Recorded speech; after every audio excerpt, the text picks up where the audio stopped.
because the brain is brutal. The brain has what I call use it or lose it. Change your language if you want to be younger. Change your thoughts. Change your beliefs.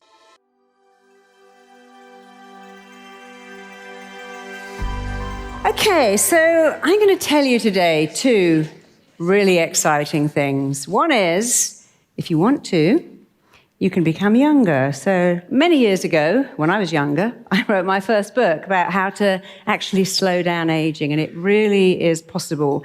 And when I was writing my book, one of my dearest friends came to me, and she was 35, and she'd actually started going to the menopause. She had no children. She was devastated. And I was like, look, you can actually reverse the age of your eggs in your womb. She's like, really? I'm like, yeah, sure. So I worked with her, and she had a baby, which was amazing. And then she did go back in the menopause, but many years later, and she was fine because she had her family.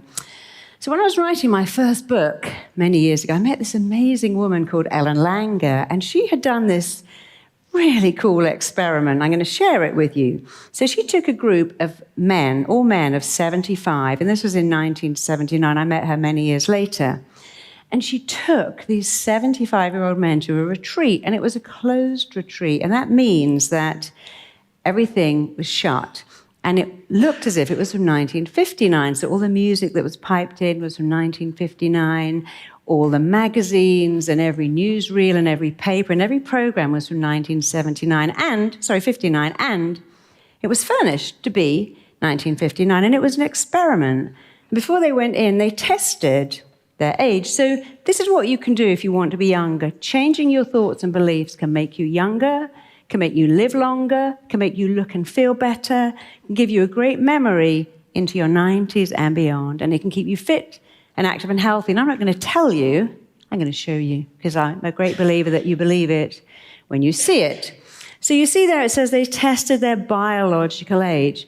No point. Your chronological age means you're 75. That is so unimportant. Your birth certificate age, throw it away. Never refer to it again. It doesn't mean a thing because we age on our own timetable. So you have an age, maybe, I'd say someone here was 40. That's your age of your birth certificate. If you're a runner, then your age of your organs is very different. A runner of 40 will have a heart and lungs of 30, but knees of 50. And if they run in the sun, skin of 52. So your biological age is completely different, and you can change it. And the thing that changes it is your psychological age, the age you feel. I'll tell you more about that in a minute. So they did all these tests, their hearing, their vision, their grip, even the length of their fingers, and their blood and their hormones and all these things. And after a week of pretending it was 20 years earlier, pretending it was 1959, not 1979, they all, every single one of them, reversed their age by a minimum of 7 years, because they did all these tests again, and they were like, wow, these guys are 7 to 10 years younger. Of course, people said, yeah, but it's because they had a holiday for a week. So she has to have a control group. Sorry, I'm just getting used to that. And the control group also went on holiday for a week to the same place, but they had normal furniture. It was 1979. They actually got older. I guess they didn't like that modern music, but they didn't reverse their aging at all. Anyway, the BBC said, wow, this is so cool. So the BBC in 2010 said, we're going to recreate this, but even better. So they made a closed retreat, and they made it 35 years earlier. So they took a group of men and women. It wasn't just men. And they were between the age of 78 and 88, and they took them to a closed retreat. It was 2010.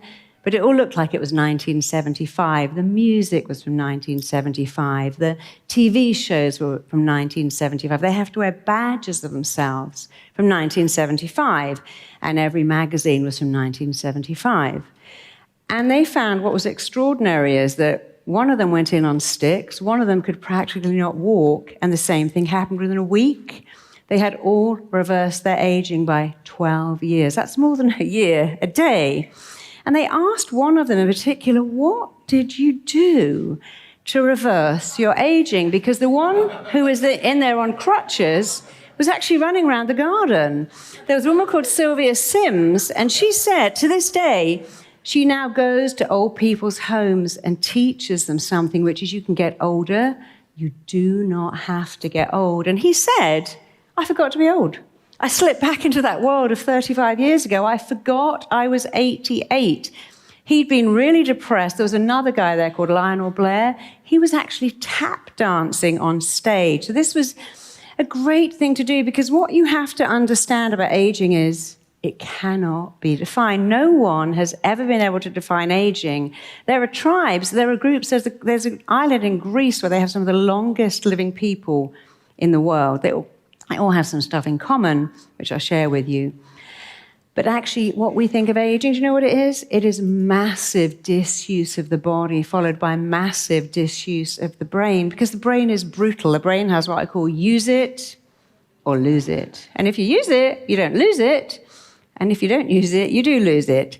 So once the BBC had done this test, and it was so amazing, they said, well, let's do more tests. So they took a group of people, volunteers off the street, and they said, walk into a room and just make sentences of these words. They had a few more words too. So they went into the room, they filmed them walking in, and they got a pen, and they made a sentence with wise, fragile, sentimental, obedient.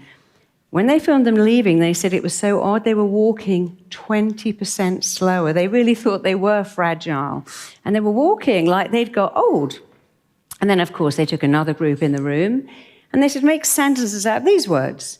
And they said they practically bounded out of the room. They were springing out of there, all the same age, because they were using young words. And the words you use have an actual effect on your body. You see, your brain listens to every word you say. If you go, oh my God, I look so old, your brain goes, okay. And that's permanent. But if you go, oh, I look a little tired, I look a little dehydrated, I look a little stressed, your brain goes, yeah, but tomorrow you won't. Because some words are permanent and some words are not. So don't ever go, I'm so old, I'm too old, I look old, I can't do that at my age. I hear people going, oh, I forgot the milk, it's my age. It's like, really? Because my kid comes home from school every week without her swimming trunks and then her lunch, and then she's forgotten her PE kit, and I never go, what's your age? You're just so old. And you only have to hang out in a children's cloakroom to see how much they forget stuff. But we don't go, it's their age. Or people go, oh, I need my sleep at my age. I'm like, my 4-year-old needed her sleep when she was 4, but I never added to it. It's her age. Actually, it kind of was her age, but as people get older, I forgot because my age. I look old because I'm old.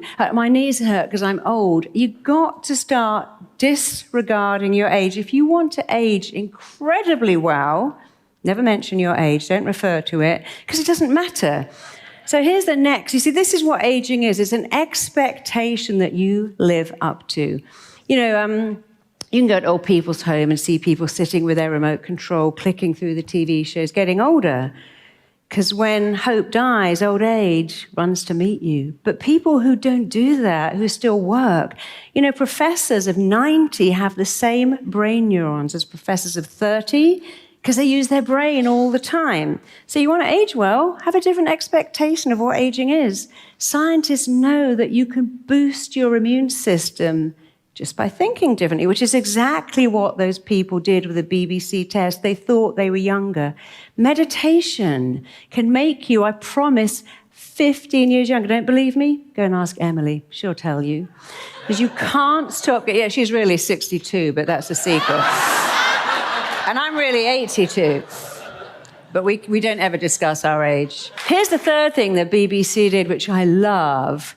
They took some people and said, we're going to pretend you're fighter pilots. So they put on the overalls, they put on the goggles, and they put them in Harrier jump jet flight simulators. And they tested their eyesight, and then they had to pretend they were flying a fighter plane. And they said what was so weird is that their sight improved in a way that is physically not possible. And actually their sight didn't get better, but their brain believed they were fighter pilots, and their brain started to work so hard to make them see better, and they saw better. So how cool is that? That if you think you're a pilot, your brain starts to change your eyesight. And these are all documented. They're all in my book. You can go online. None of this is made up. And you might even know this next test. I'll tell you one more. The Rainbow Children's Hospital in Cleveland, in Ohio, was showing these very sick kids on the ward a puppet show. And they had a policeman puppet, and he was here, and in this hand were the germ puppets. And the policeman puppet came along, and he defeated all the germs. Already beat them up, but you could do that. That was like 10 years ago. So this policeman came along, and he fought all the germs, and he defeated the germs, and all the kids laughed. And then they said, okay, close your eyes. I want you to imagine this puppet show is going on in your body. So they closed their eyes and they imagined it. And then they took saliva swabs, and they said, incredibly, they are making so much immunoglobulin, which is a protein that fights the virus, that their body actually believes this virus is there, and their mind is making a protein to kill it. So every thought you think has a physical reaction in your body, and you can do so much about aging. So I'm going to tell you about my favorite thing, which is something called Neurobics. Neurobics makes your brain younger. And I just told you about the brain being brutal. You see, what the brain loves is newness. Anyone here with kids, they start to crayon, and then they get up and go over here and look at a movie, and then they go over there and crayon a bit more, and then they go and get juice, then they put on the TV, and they do new stuff all the time. They don't sit still. And as we get older, some of us sit still for too long. And so what the brain likes is newness. And Neurobics just means doing something new. So here's what Neurobics means. When you clean your teeth, you want to clean your teeth with the wrong hand. You want to it's very good to do this with high heels. Put your leg behind you, close your eyes, and clean your teeth like that. See, I can do it in stilettos because I practice. Not to go on stage here. I like Neurobics. It just means do something new. I have my mother now doing Sudoku on an iPad. My mother's on Facebook. My mother's on Skype. She's got a really young mind. My dad, who was a professor, he's had cancer 3 times. He's had 2 strokes. But his mind is so sharp because he has that use it. So if you want to have a really sharp memory into your 90s, you want to be sharp as a tack and remember stuff, you've got to do new stuff. And preferably new stuff that's young. So singing, dancing, laughing, having sex, that's not new, but keep doing a lot of that in new places if you can. But also do neurobics. And the other thing the brain loves, you see, neurobics means mental exercises that make a new brain pathway. So neurobics, just clean your teeth with the wrong hand. Then that's a mental exercise that makes a new brain pathway. You make a bigger hippocampus, which gives you a better memory and stronger brain power. And when you meet people you won't meet them, but people like Titian, the painter, Rubinstein, the composer, most artists live until their 90s and beyond. I went to somebody called Molly Parkin's 80th birthday, and she was telling everyone that she just had sex in a cupboard with a surfer on holiday. She's a great person. My daughter said, I can't believe she's the same age as my grandmother. She does all these crazy things. But she's a great character. She drank and smoked and was a terrible alcoholic, and yet her passion for painting and always doing new stuff has given her an incredibly young brain. So this is, I'm not even going to say this word, but there's something called wrong hand activity, and it's so easy. It just means reach for your remote control with the wrong hand. If you are right-handed, you'll find that wherever you set off from, you always go up the stairs on that leg. You can try wherever you set off from in your house, you will always go up the stairs on that leg. Start to use that leg. That actually makes brand new brain neurons. Your brain neurons stay strong if you do something new. So if you combine neurobics, like cleaning your teeth with your eyes shut and lifting your leg up just for a minute with the wrong hand activity, you can have an amazing brain. And this comes from New York University Medical School. They found this, and they now get people to do this all the time. You see, Mick Jagger, Keith Richards, Little Richard are a great example of tricking your brain. They don't juice. They don't meditate. What they do is they did take truckloads of drugs, a lot of alcohol, and stay up a lot and have a lot of sex. That's what a young person does. And if you do something young, you can even bypass wild, crazy behavior. So, Mick Jagger, I've got a lot of clients who are rock stars, some of them old, they never dress old. They never use old words. They don't go, oh, this is so groovy. They say something much more relevant. They don't talk about boogieing, we're going for a boogie, because they don't live in that world. They live in now.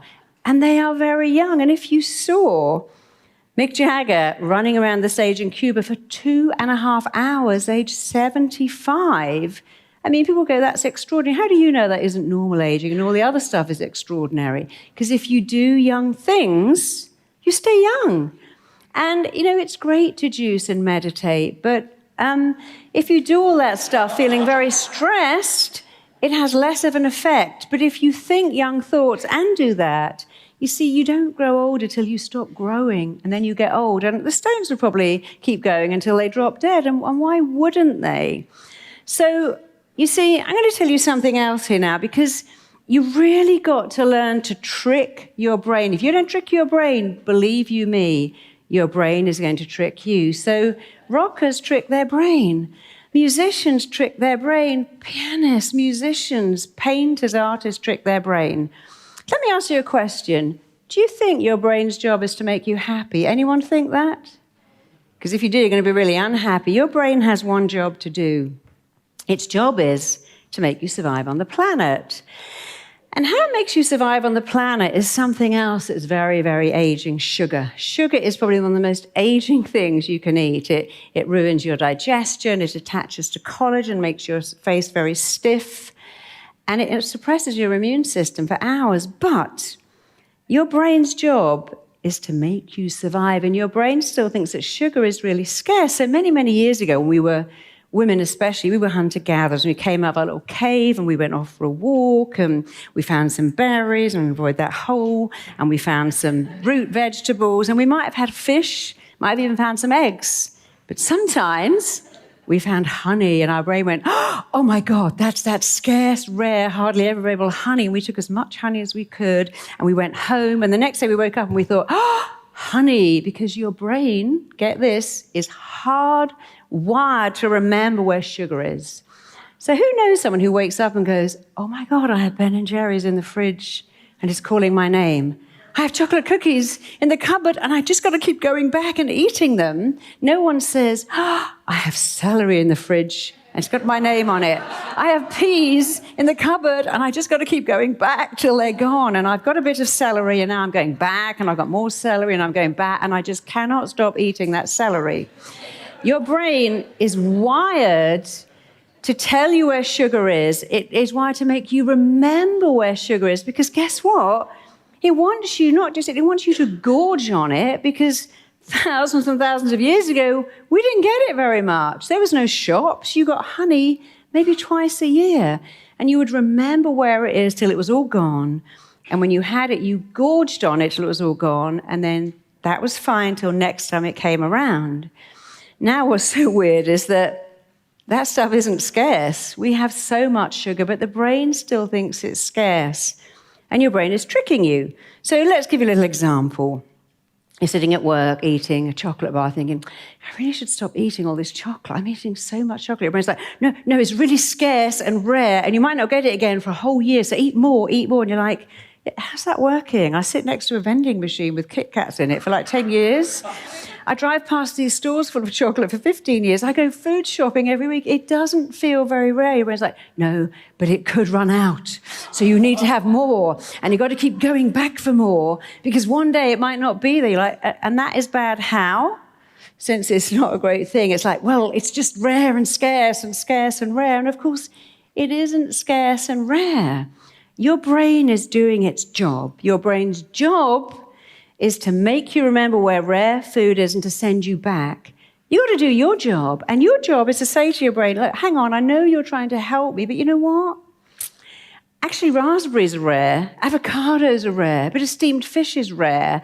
And to stop saying this is lovely stuff, because you've got to change that wiring, and you can do that. And here's another little hack.